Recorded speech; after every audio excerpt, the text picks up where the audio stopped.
Olá, alunos gestores, é um prazer estar novamente com vocês nessa terceira semana da aula do nosso curso. Estamos justamente na metade desse módulo do curso que está tratando dessas questões fundamentais da segurança, da soberania alimentar, do direito humano à alimentação, do direito à água. 4 grandes temas que interagem permanentemente. E hoje nós vamos tratar mais diretamente então o que é o direito humano à alimentação.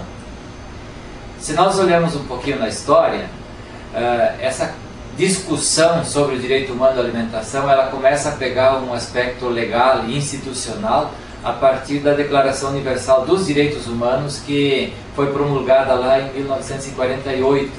E no artigo 25 dessa Declaração Universal, já se fala que todo ser humano tem um conjunto de direitos, entre eles o direito humano à alimentação. Então é a primeira vez que aparece formalmente numa lei a ideia do direito humano à alimentação. Com o passar dos anos, depois, lá em 1966, mais precisamente, a ONU, Organização das Nações Unidas, ela instituiu um pacto chamado Pacto Internacional dos Direitos Econômicos, Sociais e Culturais, que trata de um conjunto de direitos humanos, e entre eles, então, especificamente do direito humano à alimentação. No artigo 11 desse pacto, se fala então do direito humano à alimentação, e aí fala que esse direito tem 2 dimensões fundamentais. A primeira dimensão, ela fala basicamente que todo ser humano tem o direito de estar livre da fome. O que significa isso? Significa que nenhuma pessoa humana, em qualquer lugar onde ela estiver, pode passar fome. Então, o direito fundamental é o patamar mínimo, é o patamar de estar livre da fome. Mas esse mesmo tratado internacional, ele fala de uma coisa mais ousada, que é o seguinte: o direito à alimentação adequada. E o que é o direito à alimentação adequada? Ele não se contenta com o mínimo, mas ele quer uma alimentação adequada e saudável. E aí vem a ideia de que o Estado precisa adotar um conjunto de políticas públicas para garantir essa alimentação adequada. Então, essas 2 dimensões do direito humano à alimentação já foram firmadas lá em 1966, então, no Pacto Internacional dos Direitos Econômicos, Sociais e Culturais. Depois nós vamos continuando com um conjunto de lutas, histórias importantes no campo dos direitos humanos e do direito humano à alimentação, e fomos chegar aí na década de 80, 90, mais precisamente em 92, o governo brasileiro ratificou, então, ele confirmou a sua adesão a esse tratado internacional, que é o Pacto Internacional dos Direitos Econômicos, Sociais e Culturais. E em 97, mais precisamente, a mesma ONU, a Organização das Nações Unidas, ela editou um outro tratado importante que se chama Comentário Geral número 12. O que é esse Comentário Geral número 12?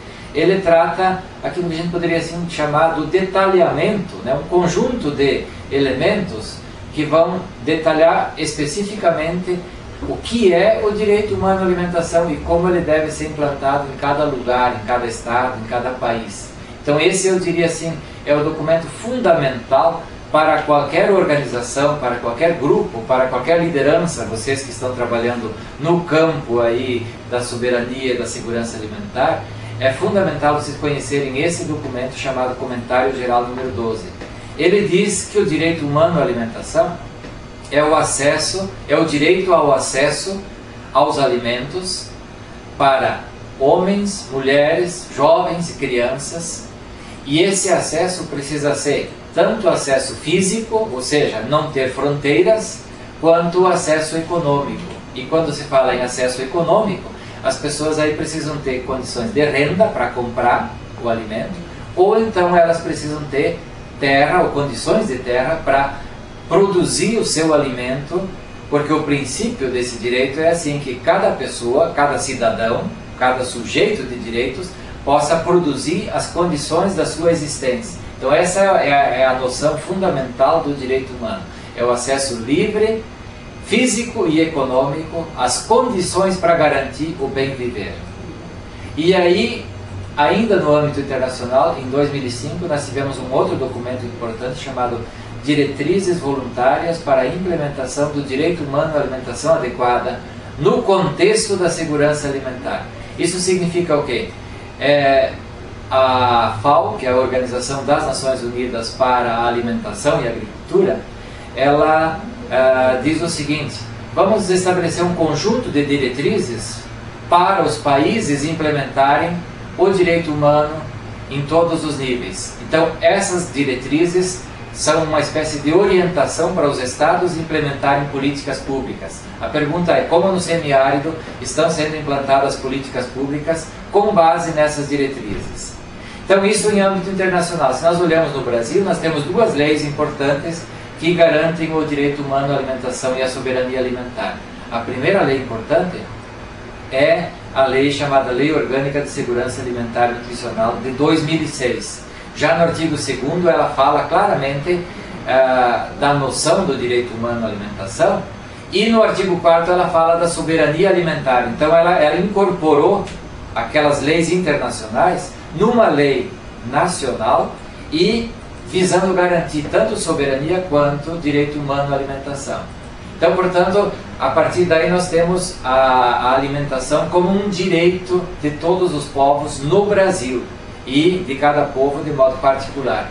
E no caso mais específico ainda, no ano passado, em 2010, esse direito também foi incorporado na Constituição Federal, no artigo 6, entre os chamados direitos fundamentais de toda a pessoa humana.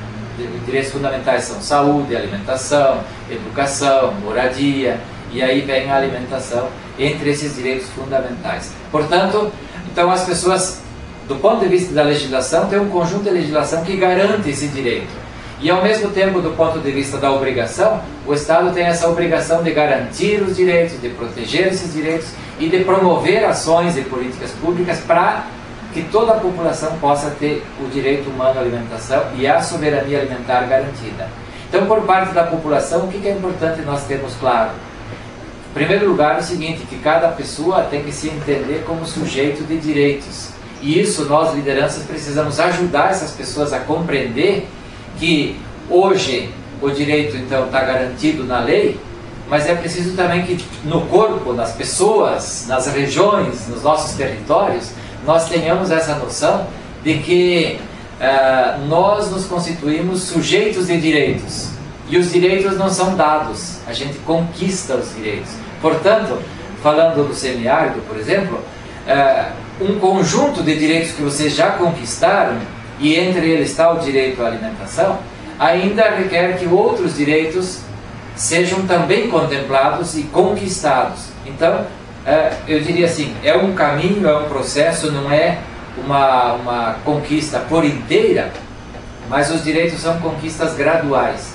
E no campo do direito humano e da soberania alimentar, então, os desafios estão postos, e eu penso que o mais importante é nós partirmos dessa ideia de que nós somos sujeitos de direitos, como sujeitos de direitos ajudamos as outras pessoas a se entenderem como sujeitos de direitos, nos organizamos e vamos lutando para conquistar esses direitos que são fundamentais. Entre eles, o direito humano à alimentação e a soberania alimentar, que é exatamente a autonomia de cada povo, de cada território, de cada comunidade, decidir sobre os seus modos de produzir, de consumir produtos e alimentos que sejam os mais adequados, os mais sadios possíveis.